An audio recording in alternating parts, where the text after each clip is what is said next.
When I was ready to upgrade my wired car connectivity to wireless, I chose this adapter. With the 5G chip, 10-second connection, a warranty, and use in over 800 cars, hoping this thing does a trick. Loving the compact design. It's about the width of my thumb. Thickness is about maybe a quarter of an inch. Textured carbon design is pretty sleek, and it does have the upgrade of the USB connectivity from iron to the copper for better connectivity, faster transmission, reduced heat buildup. Let's give this thing a try for connectivity. This is my vehicle's high-speed data USB slot. And the packaging does also come with this USB-A to USB-C connectivity. Nice braided material for reliability and durability, not that cheap plastic stuff. With Bluetooth enabled, it says I'm supposed to look for smart box, which I do. We have Bluetooth connectivity, and the device is active. Giving this thing a try. Calling hubby mobile.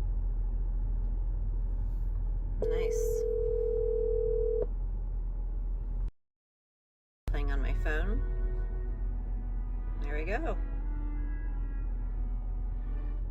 And with that faster chip speed and connection, I am not noticing any freezing or failure in switching, which is nice. Thanks to the seller for sending this over. This adapter does exactly what it says it will.